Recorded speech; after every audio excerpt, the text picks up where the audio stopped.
అన్ని సబ్జెక్ట్స్లోనే కూడా ఫెసిలిటీస్ కొంత ఎక్కడెక్కడ కొంచెం ఇబ్బందికరమైన పరిస్థితుల్లోనే ఉన్నాయి.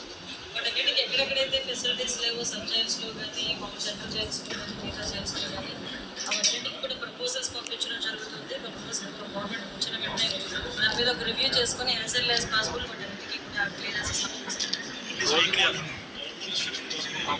శంకుస్థాపన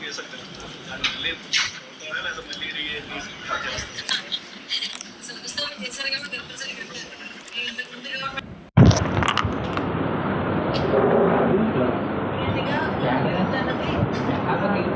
ముందుకు వెళ్ళాలి. కానీ లాస్ట్ మన గవర్నమెంట్ చూస్తే 2019-2024 పరిస్థితి ఏమైందంటే 2019 ఎలక్షన్ ఏ కార్యక్రమాలు జరిగినాయి అది ఎక్కడైతే ఉన్నాయో అక్కడ కూడా స్టాప్.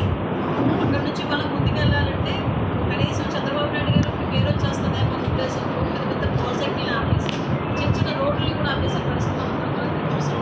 కానీ డిఫరెంట్ ఏ గవర్నమెంట్ అలా కాదు. కంపల్సరీగా ఎక్కడైతే అభివృద్ధి కార్యక్రమాలు చేయాలి అభివృద్ధి సంక్షేమం మెల్లగా భావించి అభివృద్ధి కార్యక్రమాలు తీసుకెళ్తాం. ఎక్కడైతే పోలీస్ స్టేషన్స్ గురించి ఇబ్బందికరమైన పరిస్థితులు ఉన్నాయో ఆ police stations at the same time police welfare గురించి కూడా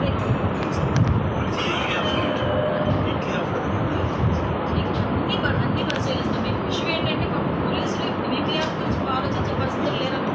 కనీసం మా డ్యూటీలు మేము గౌరవంగా చేసుకుంటూ ఒక అవకాశం ఇచ్చారన్న తృప్తితో ఉన్నారు ఈరోజు పోలీసులు. కావాల్సిన మేము లేని సమక్షంలో పోలీసులు ఈరోజు మాట్లాడుకోండి. వాళ్ళు ఒకటే చెప్తున్నారు, ఈరోజు మేము కాకి చొక్కాకి న్యాయం చేసేటట్టుగా మా పని మేము చేసుకుంటాం. ఇంతకుముందు పట్టాలు కట్టడానికి చెట్లు కొట్టడానికి లేకపోతే తెలుగుదేశం పార్టీ ఇళ్ళ దగ్గర కాపలా కాయడానికి మా ఉద్యోగాలన్నీ సరిపోయాయి. కానీ ఈరోజు కంపల్సరీగా మా కాకి చొక్కాకి గౌరవించేటట్టుగా పోలీసు అంటే గర్వపడేటట్టుగా ఈరోజు మా పనులు మేము చేసుకుంటున్నాం. మా వృత్తి మేము ముందుకు తీసుకెళ్తున్నామని చెప్పి చాలా గర్వంగా ఉన్నారు. వాళ్ళు చేసి ఏ డిమాండ్స్ విషయం చెప్తున్నారంటే పోలీస్ వెల్ఫేర్ కూడా మాకు మెయిన్ ఎజెండా.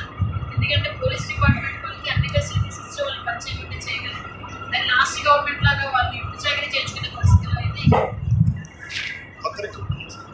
ఇస్తామండి. మీకు లాస్ట్ గవర్నమెంట్లో మొత్తం చూసుకుంటే ఎక్కడ కూడా ఒక్క పోస్ట్ కూడా శాంక్షన్ చేసిన పరిస్థితుల్లో ఎలక్షన్ ముందు ఏదో స్ట్రెంత్ లాగా కానిస్టేబుల్స్ అది అన్నారు కోర్టులోకి వెళ్ళి ఈరోజు వరకు 6 నియామకాలు డిఫరెంట్గా రెండు రాష్ట్రం మొత్తం మీద సుమారుగా 20,000 మంది పోలీసులు ఇన్స్టాన్సిటీ ఉంది.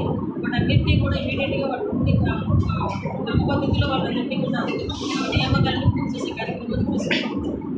మేడం గారు ఊళ్ళో ఆర్భాటంగా సీసీఎస్ పోలీస్ స్టేషన్ చేశారు. ఏంటంటే సీసీఎస్ పోలీస్ స్టేషన్ అది మోత వేశారు. అదే పుష్కరాల టైంలో పుష్కరాల టైంలో పుష్కరాలు అయిపోయాక